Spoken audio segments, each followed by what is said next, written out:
industrial accidents, ancient solving poisoners, crime, poison chemical prevention. spills. This is Toxic History. Pharmacist Varun Vora is going to speak with you next and is currently the academic director with the Michigan Poison and Drug Information Center and assistant clinical professor both in the Department of Emergency Medicine at Wayne State University. Thank you. Varun Vora, I'm going to hand the mic over to you. Great, thanks, Adam. All right, welcome everyone. My talk today is titled Twisted Sister, A Widow's Intrigue. So I'll jump right into it. I have no personal or financial conflicts.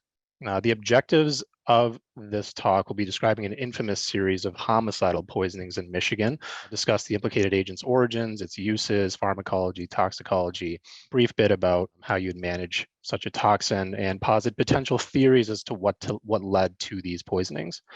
So women poisoners have gained notoriety throughout history, as we know. So for all you tox history aficionados, you more than likely know of Lucrezia Borgia, featured in the middle. So she was the illegitimate daughter of Pope Alexander VI in Renaissance Italy, who was known as a political schemer who reportedly poisoned anyone who was in her or her family's way as a means to kind of influence and alter succession plans. Why this is important is you'll see references to Lucrezia Borgia will be important, a story I'm about to describe, which is unique to Michigan. So taking you back to 120 years ago to Kalkaska County in Michigan. So this is in northern Michigan, about 25 miles east of Traverse City. It's known mostly for its lumber and farming. It's a rural community of forest and farmland. Actually, it still remains so. So we're going to start with Gertrude Murphy. She hadn't been gone long, but already missed her little 3-month-old baby Ruth. So Gertrude was only 19 years old. She was married to her husband John, and most of the time she did stay home with baby Ruth. But this day she'd put in some work on a new farmhouse that her and her husband John had both purchased on a nice 40-acre plot. So Gertrude assumed that her baby was sleeping when she came back home. She didn't hear any crying, but when she spotted her sister-in-law, Mary McKnight, Mary looked anguished and explained that when checking on her, baby Ruth must have gotten tangled in the bed sheets and wasn't breathing. This is every parent's worst nightmare. Gertrude flew into hysterics and began screaming.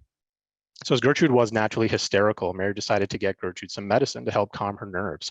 But within minutes, Gertrude began to have convulsions, her body contorting, she started foaming at the mouth, and within a matter of minutes, Gertrude was dead, only 1 hour after baby Ruth had expired. So the date was April 22nd, 1903, and within weeks, the entire state of Michigan and even large portions of the country were captivated by a case and debating, were Gertrude and Ruth Murphy's deaths just a tragic coincidence, or was Mary McKnight a ruthless serial killer? So let's talk about Mary McKnight. She was trained in nursing and midwifery, so her neighbors often asked her to care for their sick loved ones.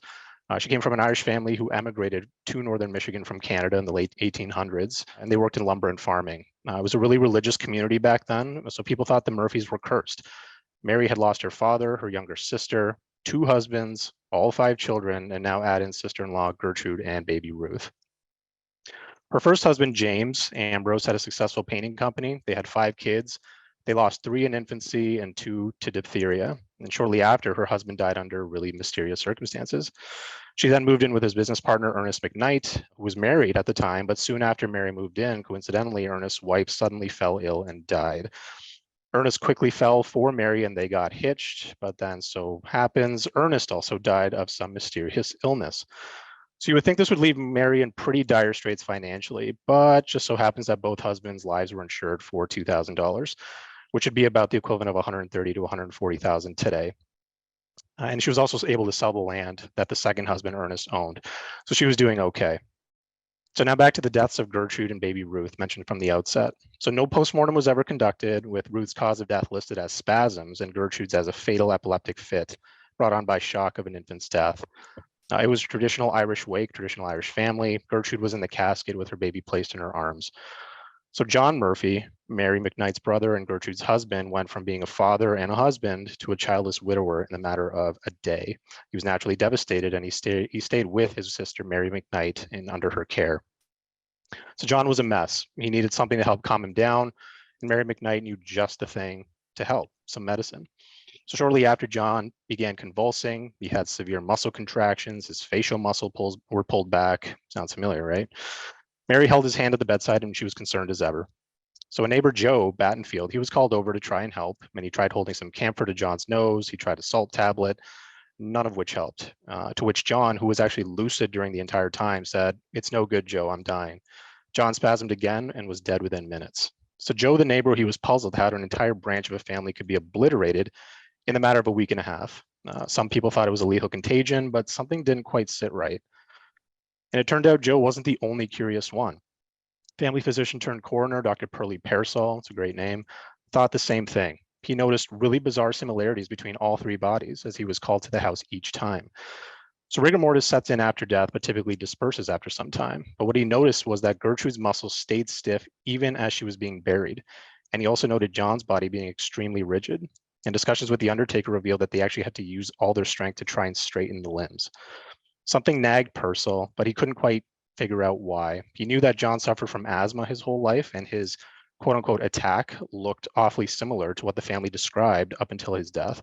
Maybe an acute attack plus the shock and grief finally did him in. John's cause of death was officially listed as shock following an asthma attack. No postmortem was done. Dr. Pearsall thought maybe tetanus, but felt that the onset may have been too rapid.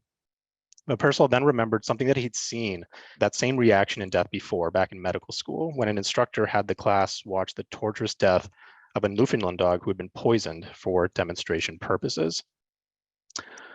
And just days after John's death, Mary brought in documentation showing that John owed her $600 since she lent him money to buy that 40-acre plot. Trouble was that the clerk who actually helped draft that mortgage distinctly remembered the amount being 200, not 600, and that the document had clearly been altered. So Mary said she arranged this with John previously, but didn't have time to officially record the change. It turns out Mary had also inquired about John's life insurance status. It's like Dateline, sort of pioneer version. So this sequence combined with Dr. Pearsall's concerns prompted the county sheriff and the prosecutor to exhume John's body. So Mary was furious at this prospect of John's body being exhumed because she stated that the one thing that he told her before he died was, "Don't you ever let them dig me up," which is convenient. Suddenly, the lead prosecutor remembered a case from law school of a husband poisoning his wife, and her body was found with similar signs to the Murphy family, and the husband tried to obstruct an autopsy. This made the men move even faster in wanting to exhume John's body and have his organs tested by a toxicologist in Ann Arbor. And the tox reports were similar for all three bodies. And you all probably guessed it, it's strychnine. From the seeds of the plant from the strychnos genus, we mostly hear about Strychnos noxvomica. And strychnine was routinely sold as a rodenticide in the past and was used medicinally actually in small doses. It was sold as a nerve tonic for headaches, as a stimulant. It was actually one of the first quote unquote athletic performance enhancers and could easily be found in things like Easton syrup, which was quinine mixed with strychnine. And with Michigan farming being a huge part of the state's economy, rodenticides were widely available. And lethal doses vary, been found with as little as 5 milligrams, or usually range from 50 to 100. And over 5/6 of a grain, and a grain being about 65 milligrams, 5/6 of a grain, so over 50 milligrams was actually found in John's stomach. And for reference, the regular medicinal dose back then was 1/13 to 1/16 of a grain. It's not exactly the most quiet poison in terms of taste, described as very bitter, which is often why it'd be masked with another substance to avoid raising suspicion. Things like jam, tea, coffee, and soup. So strychnine has been called a crazy complex piece of molecular architecture. It's been invoked in mainstream literature. If anyone's read H.G. Wells' The Invisible Man, comments on it. Its mechanism, it's competitive antagonist at the glycine receptor, an inhibitory neurotransmitter in the postsynaptic neurons of the spinal cord. This leads to increased motor neuron excitability, increased muscle activity, and then toxicity leads to what we observe with the Murphys: severe cramps, hyperreflexia, the epistotonus, rhizus sardonicus, painful diffuse muscle contractions. And treatment typically is focused on stopping that motor activity with benzos, phenobarb, propofol, and eventually, if needed, non-depolarizing neuromuscular blockers. And airway control is paramount too, watching for respiratory compromise secondary to respiratory muscle spasms. So Mary was arrested shortly after, and when questioned, she claimed that the only strychnine in the house was in the cellar mixed with cornmeal to kill rodents that she had put there last winter. The trouble was that neighbor, that Joe Battenfield, revealed that Mary had actually requested him to purchase 5 cents worth of strychnine from a local drugstore just days before John's death. And when presented with this information, Mary changed her story and said she must have mixed up the dates and mixed the strychnine and cornmeal just a few days prior to John's death, not last winter. Again, convenient. Mary was held in isolation in what they used to call a birdcage for prolonged periods of time, which would eventually become an important angle for the defense in evaluating her sanity. Independent interviews with friends, relatives, former neighbors uncovered a weird trail of suspicious deaths. So the prosecution actually learned that those who had died were either directly in Mary's care or close to her, a close loved one, and they were all found with the same findings. So convulsions, severe spasms, arching of the back, the risus sardonicus. After poring over death records of the people who had been in Mary's care, historians place her potential body count at around 12. So that's 2 husbands, James and Ernest, John, Gertrude, and Ruth Murphy, sister Sarah, niece Eliza, and some non-relatives and family friends. But the prosecution knew better than to draw conclusions based solely on interviews and eyewitness testimony. But all the deaths shared similarities that were way too hard to dismiss as just sheer coincidence.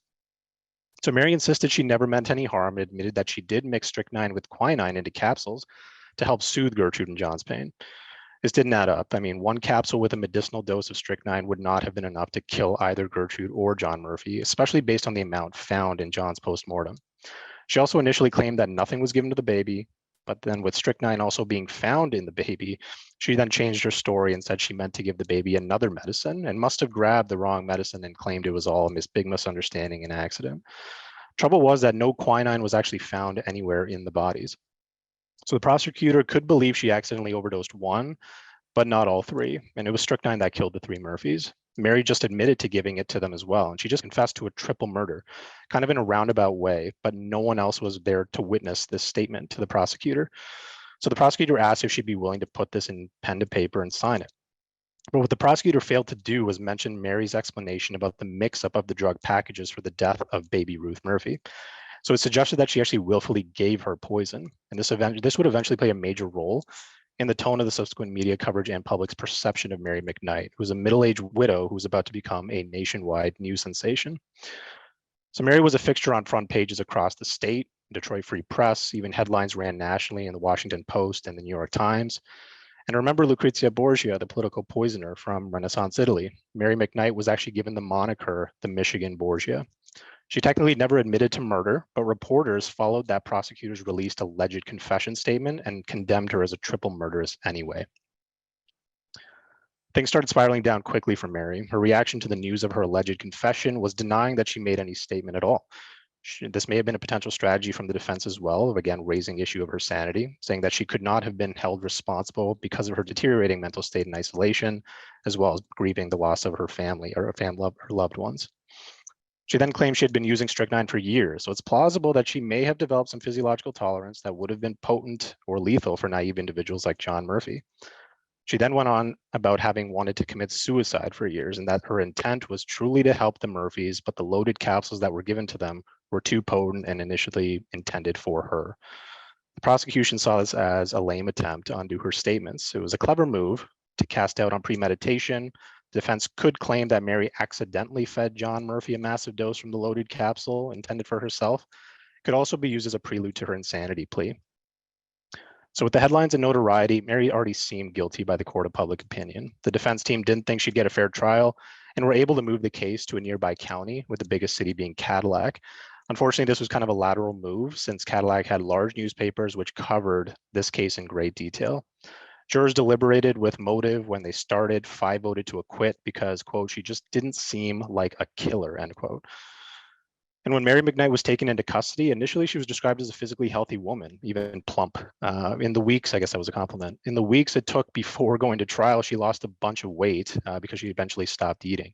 She lost about 40 pounds, and her mental state took a toll as well. Again, bringing into question about the legitimacy of the alleged confession statement, which could have been based on periodic coherent snippets, and it could have been coerced, the defense alleged.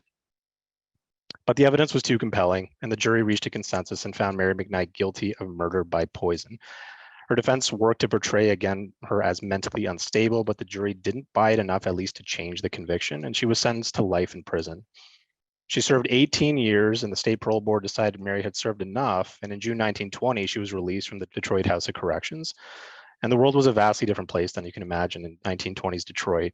Cars were something that Mary rarely saw in 1903, but by the time she was released, Henry Ford had ramped up production in Detroit and throughout Michigan, and now cars were everywhere. And she died within a few years of her release, but historians have never been comfortable with one last thing. Why? No motive was ever established, so we've been left to wonder. There have been several theories which have been posited, which include being the saint, easing the anguish of those in her care, but accidentally overdosing them in the process.